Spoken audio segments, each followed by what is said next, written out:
নমস্কার বন্ধুরা, চ্যানেলের পক্ষ থেকে সবাইকে ধন্যবাদ জানিয়ে শুরু করছি আজকের বিষয়। আমার শাশুড়ি যখন আমার মা। আমিও বাবা মায়ের সন্তান। আমার শাশুড়ির পুত্রবধূ। কথা বলতে বাধ্য হচ্ছে, কোনো শাশুড়ি মা খারাপ নয়, বলতে গেলে আমরাই খারাপ। ঠিক বলছি, হ্যাঁ আমরাই খারাপ। প্রত্যেক শাশুড়ি মা, তোমার মা এক সময় ঘরের বউ হয়ে এসেছে। সেও বাপের বাড়ির সংসারে বাবা মা ভাই বোনের মায়া মমতা ভালোবাসা সব কিছু ত্যাগ করে অন্ধবিশ্বাসের উপর ভর করে অপরের ছেলের সংসারে পা বাড়ায়। কত দুঃখ কষ্ট লাঞ্ছনা বঞ্চনা নিয়ে তাকে তিলে তিলে সংসারটা গড়ে তুলতে হয়। যৌথ পরিবার হলে তো কোনো কথাই নেই, তাকে হাড়ভাঙা খাটুনি খাটতে হয়। সবার ভরণ পোষণের দায়িত্ব নিজের কাজে তুলে নিতে হয়। কত যে তার চোখের জল ঘামের জলে মিশে গেছে তার কোনো হিসাব নেই। শুধু ধীর মনে সংসার ধর্ম করে গেছেন।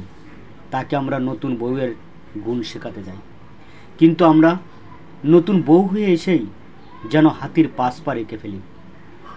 আমরা মনে ভাবি শাশুড়ি মা কোনো দিন গর্ভধারিণী মা হতে পারে না। এটা সত্য, তিনি তোমাকে গর্ভধারণ করেনি ঠিকই, কিন্তু তুমি যাকে বিয়ে করেছ সে তো তাকে গর্ভধারণ করেছিল। তাকে অনেক আদরে মানুষ করেছে, নিজে রক্ত জল করে সংসারে দায়বদ্ধতা মাথায় নিয়ে তার স্বপ্নগুলো বিসর্জন দিয়ে তার ছেলেকে মানুষ করেছে। সেও তো দু চোখ ভরে স্বপ্ন দেখেছে তার ছেলে আর ছেলে বউ তাকে যত্ন নেবে, তাকে মায়ের মতো ভালোবাসবে। কিন্তু অধিকাংশ ক্ষেত্রে হয়ে যায় উল্টো। আমরা কখনই তাকে নিজের মা বলে মনে করতে পারি না।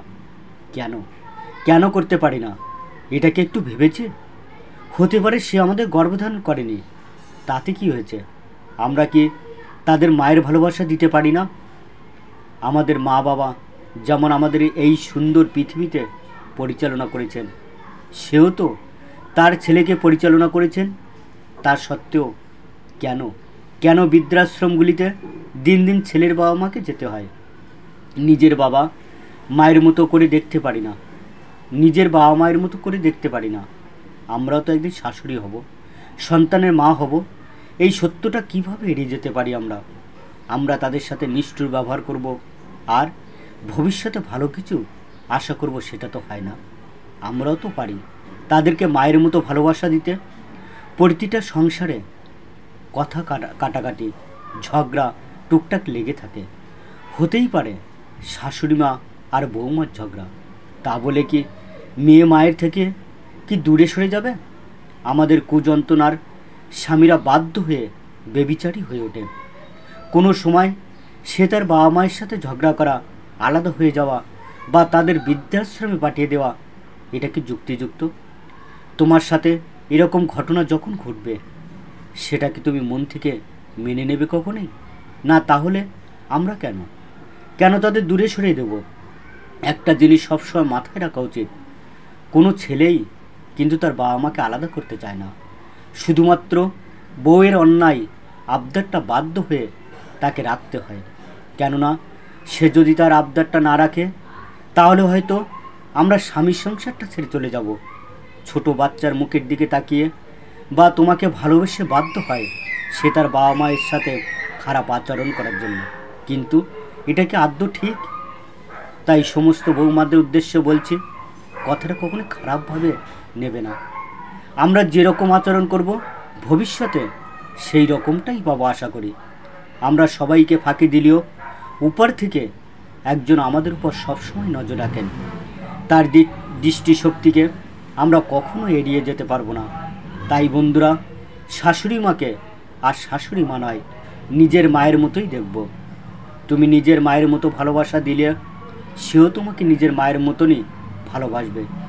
তাদের এই বৃদ্ধ বয়সে মনে আঘাত নয়, ভালোবাসা দিতে হবে। এটা সবসময় জেনে রাখা দরকার। তুমি সবে তাদের সংসারে পা রেখেছ, আর সে তিলে তিলে সংসারটাকে গড়ে তুলেছে। তোমার হাতে তার গোছানো সংসারটা তুলে দিয়েছে। তুমি গোছানো সংসার পেয়েছ। কেউই নিজের ভালোবাসা ত্যাগ করে যেতে পারে না। আর এই সংসারের মধ্যে জড়িয়ে আছে তার সমস্ত স্মৃতিগুলি। সে প্রাণ ভরে আগলে আছে এই সংসারটাকে, তবুও সে সংসারের চাবিকাঠিটা তোমার হাতে তুলে দিয়ে দেয় শুধু মেয়ের মতো ভালোবাসা পাওয়ার জন্য। কিছু কিছু ক্ষেত্রে ব্যতিক্রম ঘটাই, কিন্তু তুমি তাকে নিজের মায়ের মতো ভালোবাসলে, একসময় সেও তোমাকে নিজের মেয়ের মতো ভালোবাসবে। হয়তো সংসারের চাপে তার মনে তিক্ততা চলে এসেছে, এটা আমাদের বুঝতে হবে, আমাদেরকে মানিয়ে নিতে হবে। আমিও এবারই সংসারের বউ, কিন্তু আমার কখনো মনে হয়নি আমার শাশুড়ি মা আমার নিজের মায়ের থেকে আলাদা। বিয়ে করে এ বাড়িতে আসার পর আমার শাশুড়ি মা শুধু একটা কথাই বলেছিল, আমার দুটো মেয়ে, ওদের বিয়ে হয়ে গেছে, তুমি আমার ছেলের বউ। আমার দুটো কোল খালি হয়ে গেলেও ছেলে একটি পুণ্য করলো।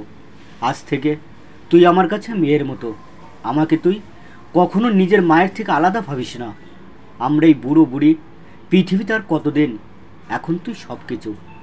শাশুড়ি মা সেদিন আমার মাথায় হাত বুলিয়ে দিয়ে কাঁদতে কাঁদতে বললেন, তারপর দিন থেকে কখনো আমি আমার শাশুড়ি মাকে আমার নিজের আরেক মা বলে মনে করতাম।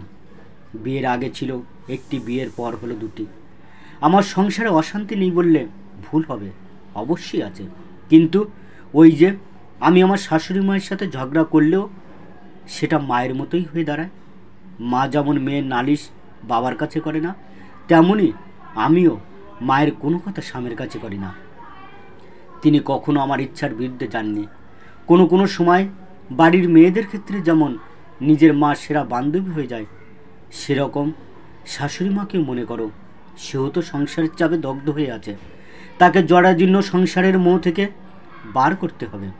আর ভেতরের ও তো কত সুখ আহ্লাদ আনন্দ থেকে থাকতে পারে, সেও তো সব কিছু বিসর্জন দিয়ে সংসার চালিয়েছে।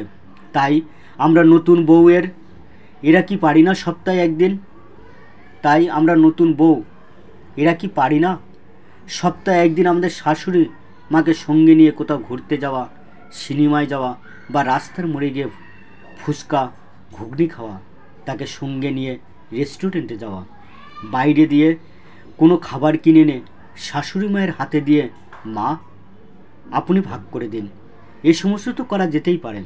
দেখবে রান্নার মাছের বড় পেটিটা সে তোমার পাতেই তুলে দেবে। এই ছোট্ট ছোট্ট ঘটনাগুলি একসময় মা মেয়ের মতো বন্ধন রূপে প্রকাশ পায়। তাই বন্ধুরা, আসো আমরা প্রতিজ্ঞা করি কখনো শাশুড়ি মায়ের সাথে খারাপ আচরণ করব না। নিজের মাকে যেরকম দেখি সেই চোখ দিয়েই শাশুড়ি মাকে দেখব, শাশুড়ি মাকে সেবা করব। গড়ে তুলি এক নতুন পৃথিবী, যেখানে শুধু থাকবে ভালোবাসা। ঠিক আছে বন্ধু, আজ এই পর্যন্ত।